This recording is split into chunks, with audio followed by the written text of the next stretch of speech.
Hello, bruvs. I'm back with Napoleon, Bisexual Emperor. Even though I think No, I didn't finish the book, did I? Did I finish it? I did. I can't even remember. I did finish it. Alright, I've decided that I am going to read the notes, but in one chapter increments. Notes, Chapter 1, The Complex Character of Napoleon. 1. Footnote 1. He never forgot Muran. He chose the frigate Muran to sail from Egypt to France in 1799. And at the end of his career, it was a Colonel Muran or Colonel Duroc that he hoped to be allowed to settle in England. Footnote 2. Louis Antoine Fauvelet de Charbonnet de Bourrienne, 1769 to 1834, school friend of N. At Brienne, was his private secretary from 1797 to 1802, when he left after being accused of financial dishonesty, which he always denied and which cannot have been serious, as he was given an official post in Hamburg, where he was again accused of embezzlement. After N's fall, he was in financial trouble yet again, whilst the Minister of State under the Bourbons. He died insane. Though dishonest in financial matters, he was a man of ability and valued as such by N. It seems that N, I don't know why he's abbreviating Napoleon, while he's fucking going with Bourrienne's full name, never quite outgrew their school friendship. After one row, de Bourrienne presumed upon this by publicly telling the first consul that he was a bigger fool than his secretary. Even after that, Napoleon persuaded him to resume his duties, asking him if he was still in the sulks, and thinking he was overworked, gave him an assistant, D. Menneval, later principal secretary and the author of more voluminous and much more sycophantic memoirs. D. Bourrienne's memoirs have been condemned by Bonapartists, annoyed by his frankness and candid criticisms of the man he knew so well, and their accuracy has been doubted because of the belief that parts of them were written or added to by other authors.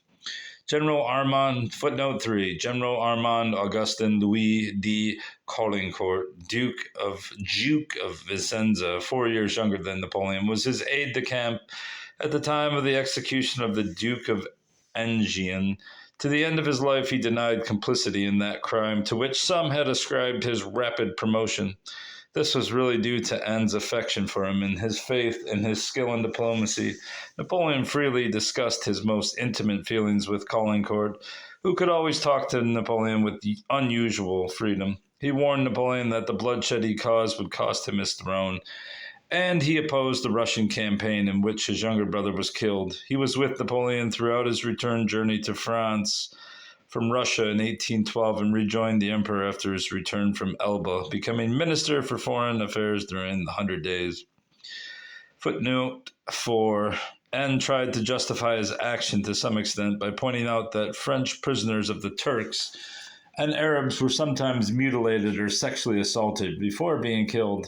In a curious interview with a young soldier whom he had picked out from a batch of returned prisoners because of something in his manner, he made light of the man's weeping admissions that he had been subjected to compulsory sodomy. Great dolt, that's nothing to make so much fuss about. Thank heaven that you got off so lightly. Come now, stop crying and that's... What a prick.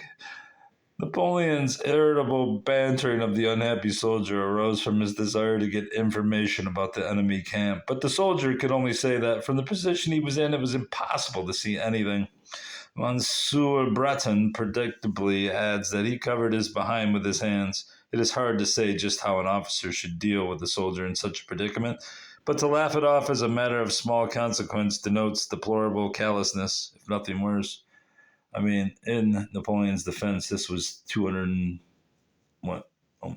years ago, and, pardon, there, you gotta sneeze. And they were in war.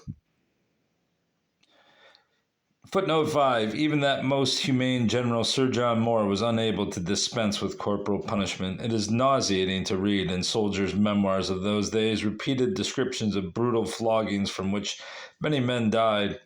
It is humiliating to know that British officers used such methods, but the soldiers themselves did not believe that discipline could be maintained without the cat, and often approved of its use. Indeed, intelligent diarists attributed their success to a flogging in their early service, just as many autobiographers to this day describe with almost masochistic relish beatings at school for which they claim beneficial effects. If you're going to war, you probably should learn how to get beat. Foreigners assure us that they get good results without the cane, and in their textbooks of psychology describe flagellation as the English vice. I mean, then again, how many homeless vets do we have now? You probably should have beat them before you went to war, and then maybe they would have responded better. In Napoleon's day, corporal punishment was used in all European armies, and when Wellington was asked if the French really did without it, he said, "Oh, they bang them about very much with ramrods and that sort of thing, and then they shoot them." He explained that our methods of recruiting, where did they shoot them? That's the real question. He explained that our methods of recruiting made for a different type of army than that resulting from the general conscription in France. General Foy praised the heroic, stubborn endurance and discipline of our troops, but said that we lacked the strong sympathy between the leaders and the soldiers, the paternal care of the captains, the simple manners of the subalterns, and the affectionate fellow feeling in danger and suffering, which constituted the strength of the revolutionary armies of France.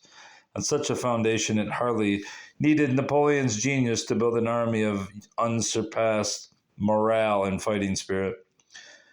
Footnote 6. General Baron Gaspard Gourgaud, 1783 to 1852, an artilleryman wounded at Austerlitz, became one of Napoleon's aides de camp, or orderly officers d'ordonnance. In 1811, served with him in Russia in 1812 and rejoined him for the 100 days. He was one of those allowed to accompany Napoleon to St. Helena, fanatically devoted to the emperor. It was, however, rumored that he became a royalist spy in 1814. He criticized Sir Walter Scott's Life of Napoleon so sharply that Sir Walter said that if Gourgaud wanted to fight, he would not run away from him. Gourgaud was one of those who went to St. Helena to bring Napoleon's body back to France in 1840. Footnote 7. Jonathan Wild the Great, an early 18th century scoundrel, the subject of novels by Defoe and Fielding, was described as a coward, hypocrite, and tyrant, unrelieved by human feeling and never betrayed into a kind or good action. In fact, very much Henry Guillemot's portrait of Napoleon tel quel,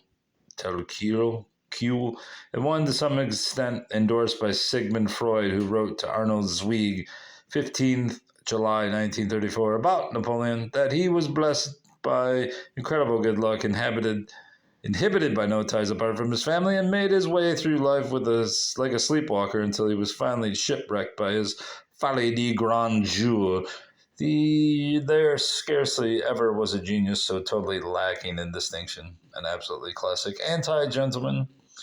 This is from a guy. I won't get into it.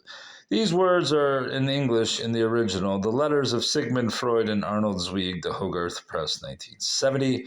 Wellington's respect for the general never blinded him to the defects of the man. In his day, the gap between the officer, as I shook the table, who was a gentleman, and the common soldier who was not, was a wide one in our army, and still wider in the Russian and Prussian armies. 8. Footnote 8. The coup de Brumaire, 1799 to 10th November, or 1819. What the fuck does that mean? Brumaire in the revolutionary calendar was a military coup d'etat to overthrow the Republic, Napoleon having left his army in Egypt, for which there had been talk of having him impeached. Even Schott had hurried straight to Paris, defying the quarantine laws, and had become the leader of the plot. In this dangerous situation at a critical point in the coup and in his own career, his self-confidence wavered whilst he was addressing the hostile Council of 500s. In the orangery at the St. Cloud. The stream of his eloquence dried up. He became incoherent, and after being jostled and manhandled, he lost consciousness in one of the strange seizures which overcame him in moments of stress. Soldiers carried him half fainting from the orangery, whilst the deputies cried, "Outlaw him! Orle loi!" That dread cry which had sent Robespierre on the road to the guillotine. It was Lucien, who, as chairman of the meeting, calmed the deputies and rallied the soldiers, who, with drums beating and bayonets lowered, drove the deputies out of the orangery. The consulate was then established with 3 consuls, and becoming first consul.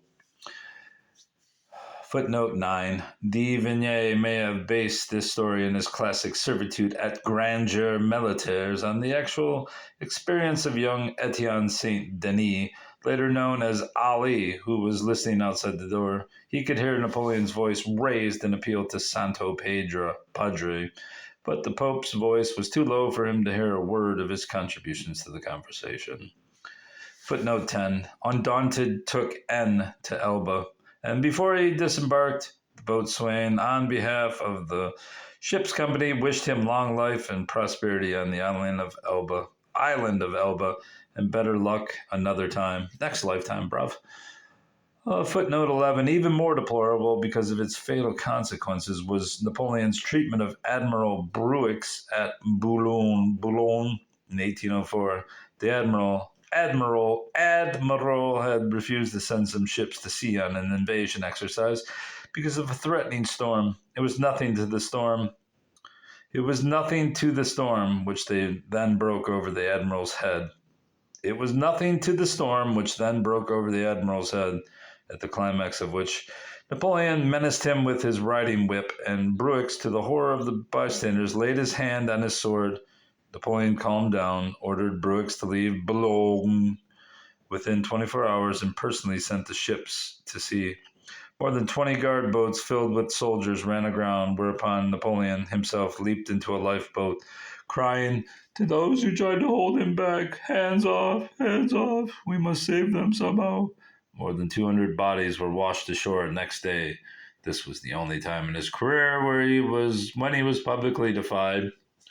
And aware of the effect it could have on his reputation, he sent agents into the town and camp, silencing the rumors with gifts of gold. It was not the only occasion on which soldiers' lives were sacrificed to his vanity and inability to admit a mistake. And that's the end of Footnotes 1, Chapter 1.